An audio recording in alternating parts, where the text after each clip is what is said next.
Chapter 25 EmilyBronte Wuthering Heights Original Edition. These things happened last winter, sir, said Mrs. Dean. Hardly more than a year ago. Last winter, I did not think, at another 12 months' end, I should be amusing a stranger to the family with relating them. Yet, who knows how long you'll be a stranger? You're too young to rest, always contented, living by yourself. And I some way fancy no one could see Catherine Linton and not love her. You smile, but why do you look so lively and interested when I talk about her? And why have you asked me to hang her picture over your fireplace? And why?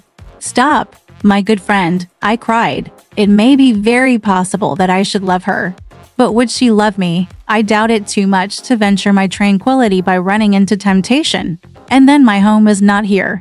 I'm of the busy world, and to its arms I must return. Go on. Was Catherine obedient to her father's commands? She was, continued the housekeeper. Her affection for him was still the chief sentiment in her heart. And he spoke without anger. He spoke in the deep tenderness of one about to leave his treasure amid perils and foes, where his remembered words would be the only aid that he could bequeath to guide her. He said to me, a few days afterwards, I wish my nephew would write, Ellen, or call. Tell me, sincerely, what you think of him. Is he changed for the better? Or is there a prospect of improvement? As he grows a man, he's very delicate, sir, I replied, and scarcely likely to reach manhood. But this I can say, he does not resemble his father. And if Miss Catherine had the misfortune to marry him, he would not be beyond her control, unless she were extremely and foolishly indulgent. However, master, you'll have plenty of time to get acquainted with him, and see whether he would suit her. It wants 4 years and more to his being of age. Edgar sighed, and walking to the window, looked out towards Gimmerton Kirk. It was a misty afternoon, but the February sun shone dimly, and we could just distinguish the 2 fir trees in the yard, and the sparely scattered gravestones. I've prayed often, he half soliloquized, for the approach of what is coming. And now I begin to shrink, and fear it. I thought the memory of the hour I came down that Glen a bridegroom would be less sweet than the anticipation that I was soon, in a few months, or, possibly, weeks, to be carried up, and laid in its lonely hollow. Ellen, I've been very happy with my little Cathy. Through winter nights and summer days she was a living hope at my side. But I've been as happy musing by myself among those stones, under that old church, lying, through the long June evenings, on the green mound of her mother's grave and wishing, yearning for the time when I might lie beneath it. What can I do for Cathy? How must I quit her? I'd not care one moment for Linton being Heathcliff's son, nor for his taking her from me, if he could console her for my loss. I'd not care that Heathcliff gained his ends, and triumphed in robbing me of my last blessing. But should Linton be unworthy, only a feeble tool to his father, I cannot abandon her to him. And, hard though it be to crush her buoyant spirit, I must persevere in making her sad while I live, and leaving her solitary when I die. Darling, I'd rather resign her to God, and lay her in the earth before me. Resign her to God. As it is, sir, I answered, and if we should lose you, which may he forbid, under his providence, I'll stand her friend and counselor to the last. Miss Catherine is a good girl. I don't fear that she will go willfully wrong. And people who do their duty are always finally rewarded. Spring advanced, yet my master gathered no real strength, though he resumed his walks on the grounds with his daughter. To her inexperienced notions, this itself was a sign of convalescence. And then his cheek was often flushed, and his eyes were bright. She felt sure of his recovering. On her 17th birthday, he did not visit the churchyard. It was raining, and I observed, "You'll surely not go out tonight, sir?" He answered, "No, I'll defer it this year a little longer." He wrote again to Linton, expressing his great desire to see him. And, had the invalid been presentable, I've no doubt his father would have permitted him to come.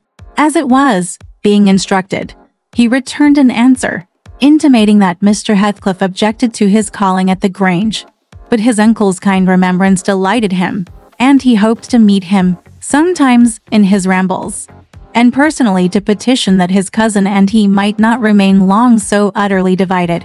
That part of his letter was simple, and probably his own.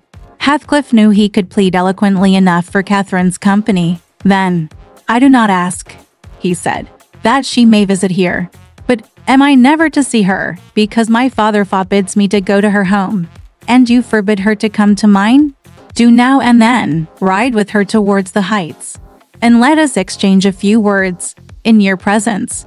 We have done nothing to deserve this separation, and you are not angry with me. You have no reason to dislike me. You allow yourself. Dear uncle, send me a kind note tomorrow, and leave to join you anywhere you please, except at Thrushcross Grange.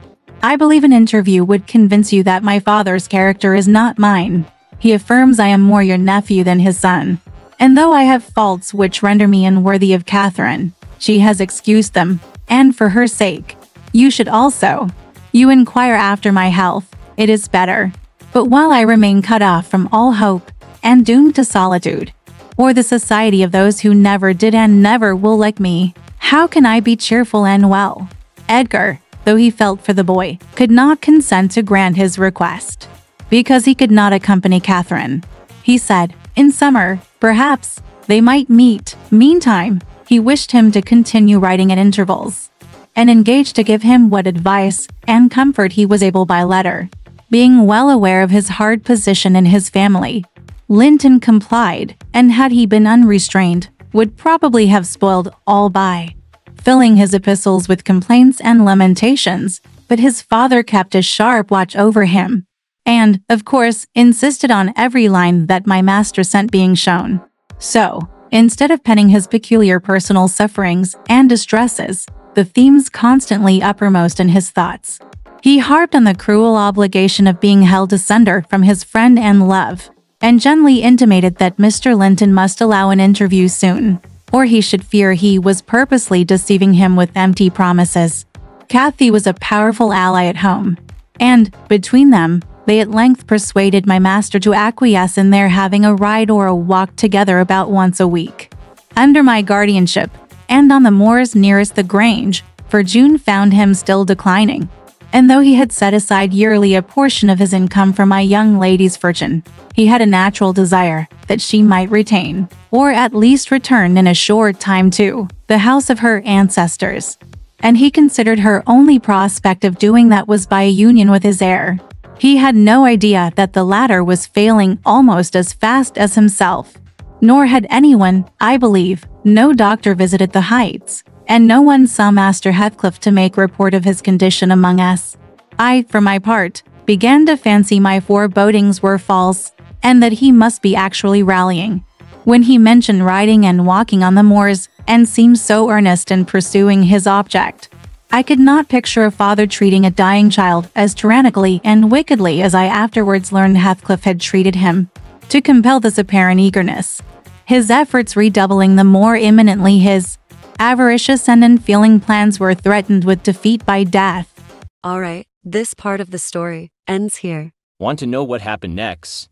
Let's listen to the breakdown next time.